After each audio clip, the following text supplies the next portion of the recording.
नमस्कार दोस्तों, आप सभी का बहुत बहुत स्वागत है आपके अपने YouTube चैनल HRI न्यूज पर। इस समय की दोस्तों सभी बड़ी खबरें सामने निकल के आ रही हैं। शुरुआत करेंगे इस वक्त की बड़ी खबर से। बीजेपी के मंत्री को लगा तगड़ा झटका, निर्वाचन हुआ हाई कोर्ट से रद्द। क्या कुछ है पूरा मामला, आगे जानेंगे। तो वहीं दोस्तों अगली बड़ी खबर में आप लोगों को बताएंगे, बीजेपी के राष्ट्रीय प्रवक्ता संबित पात्रा के खिलाफ दर्ज हुई है FIR। इसी प्रकार की दोस्तों तमाम बड़ी खबरें आगे इसी वीडियो में जानेंगे। लेकिन उससे पहले अगर आप लोग भी जबरदस्त तरीके से खुल करके गोदी मीडिया का विरोध करते हैं तो अभी इस वीडियो को लाइक करके लाल कलर के सब्सक्राइब बटन को दबा करके चैनल को सब्सक्राइब करके घंटी जरूर दबाइए दोस्तों। तो आइए आज की सभी बड़ी खबरें जान लेते हैं। गुजरात के कानून मंत्री भूपेंद्र सिंह का निर्वाचन हुआ रद्द। हाई कोर्ट ने ढोलका विधानसभा चुनाव रद्द करने का दिया आदेश। बीजेपी सरकार को लगा पहला तगड़ा झटका। जी हां दोस्तों, आप लोगों को बताते चलें, गुजरात हाई कोर्ट से राज्य के कानून और शिक्षा मंत्री भूपेंद्र सिंह को एक तगड़ा झटका लगा है। हाई कोर्ट ने ढोलका विधानसभा सीट पर चुनाव रद्द करने का आदेश दिया है। भूपेंद्र सिंह गुजरात विधानसभा चुनाव 2017 में ढोलका सीट से सिर्फ 327 मतों से ही विजय हुए थे। उनकी जीत को प्रतिद्वंदी कांग्रेसी उम्मीदवार अश्वनी राठौर ने कोर्ट में चुनौती दी थी और वोटों की गिनती में अनियमितता का आरोप लगाया था। कांग्रेस के प्रत्याशी अश्वनी राठौर ने अपनी याचिका में आरोप लगाया था कि पीठासीन अधिकारी ने उनको मिले 429 पोस्टल बैलेट रद्द कर दिए, जिसके चलते भूपेंद्र सिंह 327 मतों से विजयी घोषित हुए। विधानसभा चुनाव में बीजेपी उम्मीदवार भूपेंद्र सिंह को 71,530 मत मिले थे, जबकि कांग्रेस के अश्वनी राठौर को 71,203 ही मत मिले थे। तो यहां पर दोस्तों देख सकते हैं कि कैसे गड़बड़ी की जाती है चुनावों में, जिसका खामियाजा यहां पर बीजेपी के मंत्री को भुगतना पड़ा है और यहां पर निर्वाचन हो गया है रद्द हाई कोर्ट से। इस पूरे मामले पर दोस्तों आप लोगों को बताते चले, कांग्रेस के वरिष्ठ नेता शक्ति सिंह गोहिल ने इस मुद्दे पर ट्वीट किया है। गुजरात के कानून मंत्री को अवैध रूप से निर्वाचित घोषित किया गया था। भूपेंद्र सिंह के चुनाव को हाई कोर्ट ने अवैध और रद्द घोषित कर दिया है। 2017 में वे गलत तरीके से चुनाव जीते थे। तो यहां पर दोस्तों ये बेहद ही बड़ी खबर सामने निकल के आई है, क्योंकि लगातार ईवीएम के ऊपर सवाल खड़े होते रहे हैं। तो यहां पर वैसा ही मामला सामने निकल के आया है।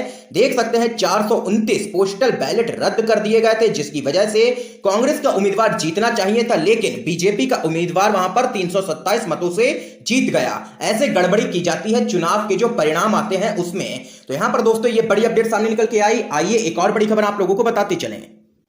जमातियों को लेकर के बीजेपी सांसद के बिगड़े बोल। बीजेपी सांसद अजय निषाद ने दिया आपत्तिजनक बयान। जमातियों को लेकर के कही है ये बात। जी हां दोस्तों, आप लोगों को बताते चले, बिहार में मुजफ्फरपुर के भाजपा सांसद अजय निषाद ने साफ साफ कहा है कि जमातियों को आतंकवादी घोषित करना चाहिए। उन्होंने कहा कि अल्पसंख्यकों के बच्चों की पहली शिक्षा मदरसों में होती है। मदरसों के जो धर्मगुरु होते हैं वे सिर्फ मुसलमान की बात करते हैं, वे कट्टरवाद को बढ़ावा देते हैं, मौलवी भावना भड़काने का काम करते हैं। ऐसे में भाजपा सांसद का यह बयान काफी चर्चा में है। सांसद अजय निषाद ने तबलीगी जमात के लोगों के खिलाफ सरकार से कार्रवाई की मांग की है। उन्होंने यह भी कहा है कि मदरसों में पंक्चर बनाने वाली शिक्षा दी जाती है। उन्होंने कहा है कि कोरोना संक्रमण में आई तेजी के लिए तबलीगी जमात ही जिम्मेदार है। उन्होंने ही कोरोना को पूरे देश में फैलाया है। कोरोना वायरस फैलाने के लिए जिम्मेदार तबलीगी जमात के सदस्यों से आतंकवादियों की तरह ही व्यवहार किया जाना चाहिए। ये यहां पर कहा है बीजेपी के सांसद अजय निषाद ने। उनके खिलाफ कड़ी कार्रवाई जरूरी है। तबलीगी जमात पर बोलने के क्रम में उन्होंने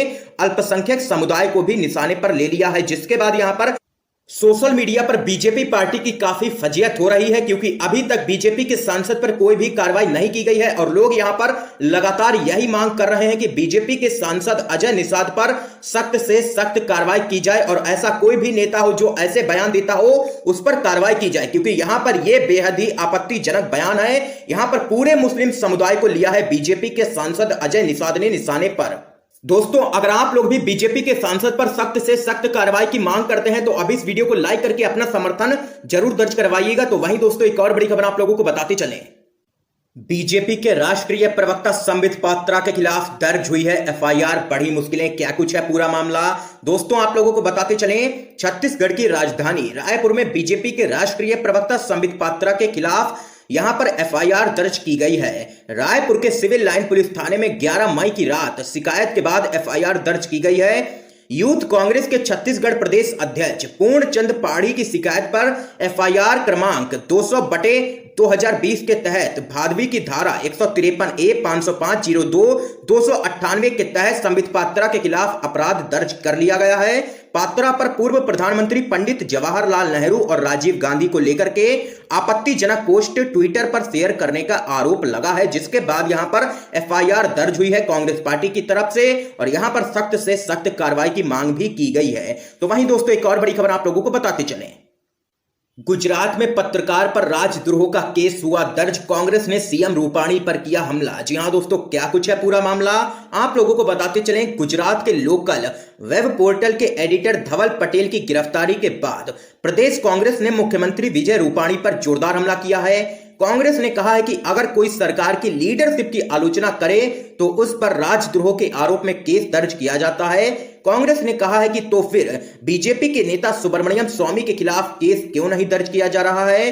कांग्रेस के प्रवक्ता शक्ति सिंह गोहिल ने कहा है कि बीजेपी सरकार की यह हरकत बेहद ही कायरतापूर्ण है। दरअसल दोस्तों आप लोगों को बताते चलें, सुब्रमण्यम स्वामी ने अपने ट्वीट में कहा था कि गुजरात में कोरोना वायरस के शिकार होने वालों की संख्या तभी नियंत्रित की जा सकती है जब आनंदीबेन की गुजरात के मुख्यमंत्री पद पर वापसी हो और यहां पर सीएम रूपाणी को पद से हटाया जाए। ये यहां पर बीजेपी के सांसद ने मांग की थी, लेकिन यहां पर देख सकते हैं गुजरात में पत्रकार पर राजद्रोह का केस हुआ है दर्ज, क्योंकि यहां पर उसने निष्पक्ष पत्रकारिता की। लेकिन यहां पर बीजेपी चाहती है कि उसके पक्ष में ही जो भी दिखाया जाए उसके पक्ष में ही दिखाया जाए, उसके खिलाफ बिल्कुल भी ना दिखाया जाए, ये बीजेपी चाहती है। लेकिन यहां पर इसी पूरे मामले पर कांग्रेस पार्टी ने किया है जोरदार हमला बीजेपी पर। तो वहीं दोस्तों एक और बड़ी अपडेट आप लोगों को बताते चलें।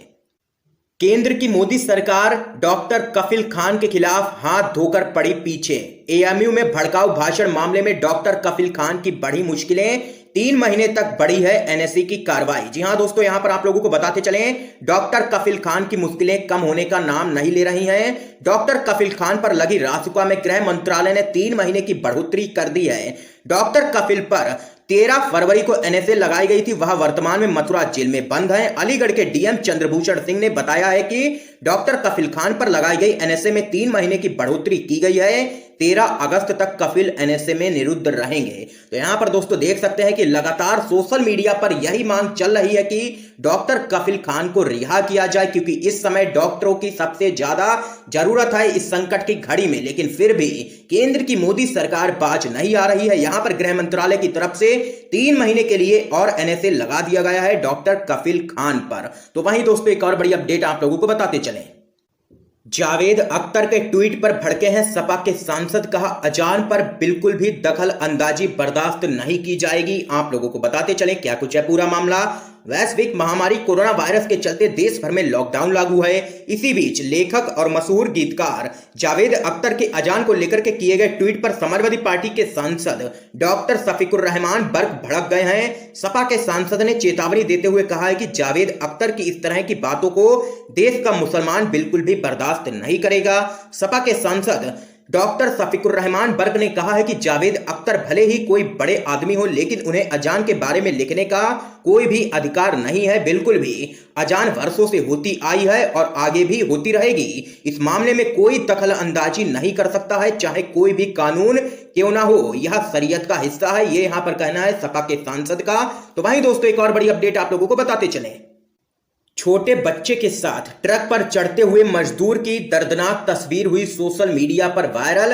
कांग्रेस ने पीएम मोदी से पूछे हैं चुभते हुए सवाल और किया है जोरदार हमला। सोशल मीडिया पर भी बीजेपी की सरकार की हुई है जमकर के फजीयत। आप लोगों को दोस्तों बताते चलें, देश भर में जानलेवा कोरोना वायरस का प्रकोप लगातार जारी है। करीब 1.5 महीने से देश में लॉकडाउन जारी है। इन सब के बीच सबसे ज्यादा मुसीबतों का पहाड़ प्रवासी मजदूरों पर ही टूटा है। वो मजदूर जो अपना घर बार छोड़कर सैकड़ों किलोमीटर दूर काम की तलाश में अपने परिवार का पेट पालने के लिए अनजान शहर में आए थे।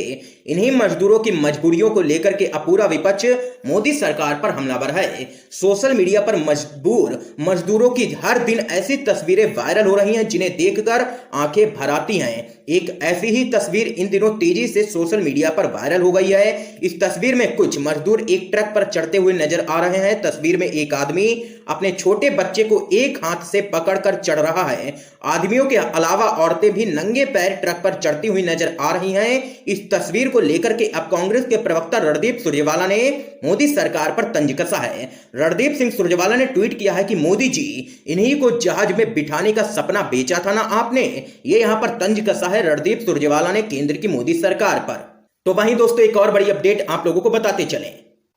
पीएम मुसीबत में भी डालते हैं और फिर माफी भी मांगते हैं, यानी कि चित भी मेरी और पट भी मेरी।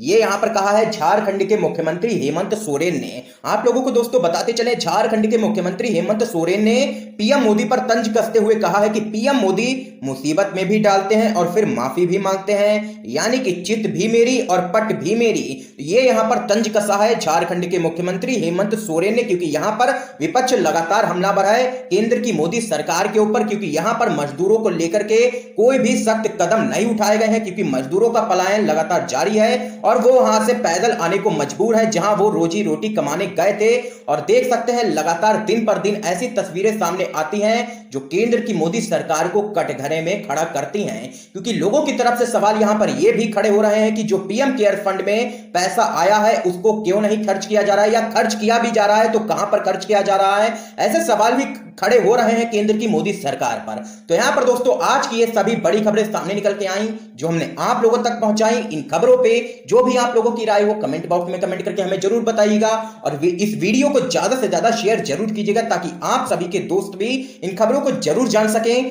और वीडियो पसंद आया हो तो लाइक कीजिएगा और लाल कलर के सब्सक्राइब बटन को दबा करके चैनल को फ्री में सब्सक्राइब करके बेल के आइकन को दबाना बिल्कुल भी मत भूलिएगा। दोस्तों आप सभी का बहुत बहुत